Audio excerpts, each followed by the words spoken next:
Tidak sedikit masyarakat yang merasa heran mengapa Pak Jokowi berubah 180 derajat soal anaknya maju di Pilpres tahun depan.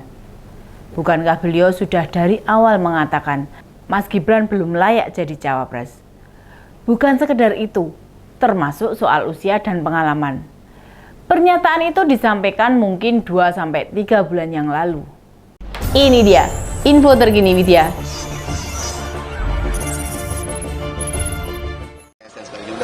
Ya, orang tua itu hanya tugasnya mendoakan dan merestui. Tapi keputusan semuanya karena Bapak setuju nggak, Pak? Karena sudah dewasa, jadi jangan terlalu mencampuri urusan yang sudah diputuskan oleh anak-anak kita.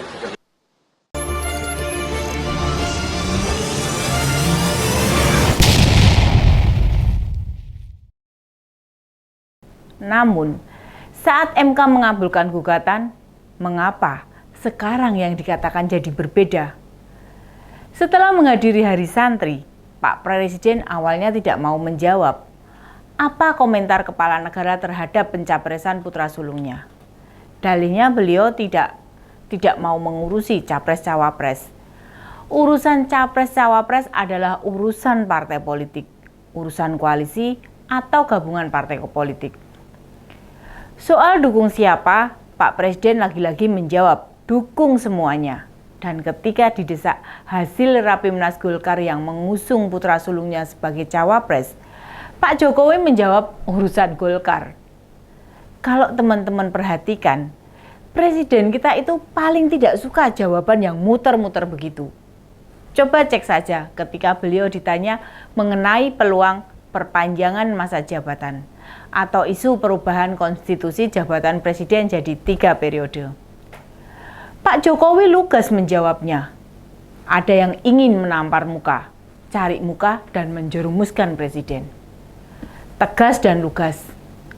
Tidak ada kalimat terserah partai, ikut suara rakyat, tergantung suara DPR, dan kalimat retorika lainnya.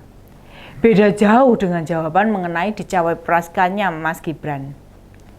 Beliau termasuk dari sedikit presiden Indonesia dengan karakter lugas, apa adanya, tidak suka bertele-tele. Namun mengapa saat wartawan meminta tanggapan tentang pencawapresan putra sulungnya, malah muter-muter cara menjawabnya? Ini bukan karakter Pak Jokowi. Apakah itu pertanda beliau sedang menutupi sesuatu? Ya, beliau sendiri yang tahu. Dengan masa jabatan yang selama 9 tahun telah dilalui, jelas Pak Jokowi sangat memahami bagaimana teknik menghindari jawaban lugas. Siapa yang masih meragukan kecerdasan kepala negara kita itu? Kita semua paham pada hal-hal yang belum pasti, lontaran kalimat yang muncul dari dirinya selalu bersayap dan multitafsir. Nah, akhirnya sampailah pada pertanyaan tentang pencawapresan Mas Gibran. Dia mengatakan, orang tua tugasnya mendoakan dan merestui. Keputusan diambil karena menganggap Gibran sudah dewasa dan tidak akan mencampuri urusan yang diambil anak-anaknya. Kalau kita jeli, tidakkah ada yang aneh dari jawaban itu? Orang tua tugasnya mendoakan dan merestui. Sekali lagi, mendoakan dan merestui. Ada yang salah tidak? Memang tidak ada yang salah. Bagi orang yang jeli, tidak ada salah dengan jawaban itu. Hanya di konteks Mas Gibran menjadi cawapres, bukan hanya doa dan restu yang dibutuhkan, tetapi nasihat serta pertimbangan. Jawaban Presiden tidak lengkap. Benar enggak? Mengapa orang tua tidak memberi nasihat dan pertimbangan? Gini loh, keputusan Mas Gibran soal cawapres kan berada dalam ranah jalan politiknya. Dan ayahnya itu politisi, kepala negara, tidak berada di topik yang berbeda jauh dengan anaknya.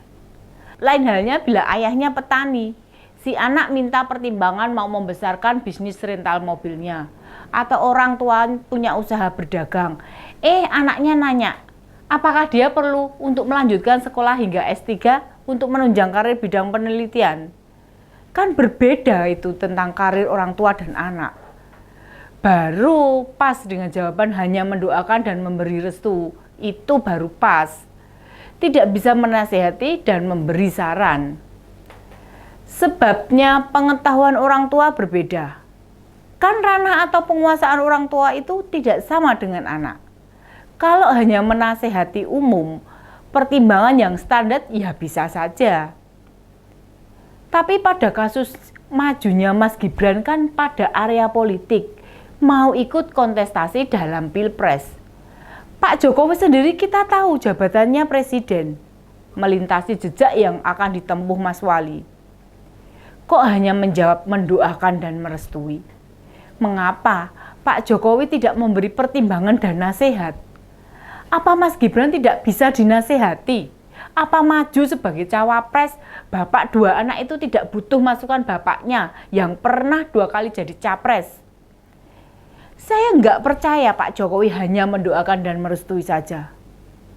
Ayolah Pak, mana presiden kami layaknya tahun 2014 atau waktu Pilpres 2019? Bisa juga saat marak aksi 212 dan berbagai peristiwa penting lainnya. Kok malah tidak memberi nasihat dan pertimbangan? Timbul masalah besar justru di sini. Apakah Mas Gibran nekat jadi cawapres karena keputusannya sendiri atau maunya orang tua? Jujurlah Pak Jokowi dan dengarlah suara-suara yang berkembang. Banyak loh rakyat menyayangkan bisa-bisanya Mas Gibran tidak berpikir panjang. Gege mongso, nggugu karepe dhewe. Kayak sahwat politiknya lebih gede daripada logikanya. Orang melangkah di politik meninggalkan logika, mengabaikan kepantasan, apalagi pemikiran, atau mempertaruhkan rakyat demi ambisi pribadi. Orang macam begini tidak boleh jadi pemimpin negara. Tidak akan ada lagi suara rakyat yang disampaikan. Apa Mas Wali lupa pernah memproduksi video kampanye untuk memilih Pak Ganjar? Apa Mas Wali lupa menempel stiker bergambar Pak Jokowi dan Pak Ganjar? Kemana Mas Wali saat mau maju pilkada tahun 2020? Ke DPD PDI Perjuangan Jawa Tengah. Kemudian jadi calon wali kota, bertanding dan menang. Itu kerja kerasnya siapa Mas? PDI Perjuangan tidak pernah memenangkan Mas Gibran. PDI Perjuangan utamanya Solo tidak turut mendukung kebijakan wali kota Solo, Mas. Di mana hati nuraninya Mas Gibran dan Pak Jokowi? Semoga tidak digadekan, nggih. Entahlah, tiba-tiba jadi teringat. Begitu DPC PDI Perjuangan Solo mengusung Pak Ahmad Purnomo sebagai calon wali kota, Mas Gibran daftarnya kemana? Ke DPD Jateng. Hebatnya lagi, PDI Perjuangan memberi rekomendasi Mas Wali untuk bertarung di Pilkada 2020. Mengabaikan Pak Purnomo, wakil wali kota untuk maju di Pilkada. Masa sekarang ini jadi wali kota dan belum ada karya fenomenal, jabatan itu mau ditinggalkan? Apa coba prestasi menterengnya? Masjid Al-Sayed, emang itu duitnya siapa? Duitnya sopo? Perlintasan Palangjoglo dikerjakan dengan biaya besar. Yakin itu perjuangan Mas Wali? Ada apa PUPR selalu menuruti? Program besar yang menelan biaya tidak sedikit di kota Solo. Itu karena jenengan anak seorang presiden. Itu saja. Coba kalau jenengan itu bukan anak kepala negara, mau kantor Kementerian PUPR ditongkrongi sebulan penuh, proyek ya diabaikan saja. Mas Gibran, yang bakal memilih itu kami, bukan hanya tetanggamu, bukan hanya teman SMA sesama alumni dulu, bukan karyawan Ciliparito, tidak hanya warga Solo, tapi seluruh rakyat Indonesia yang punya hak pilih. Monggo, kalau mau dilanjutkan, ngangkangi rakyat. Anggap kita ini mudah diarahkan, menyimpulkan kami gampang dibodohi. atau menyimpulkan politik tidak butuh tatanan. Keputusan MK makin kental berbau aroma campur tangan kekuasaan.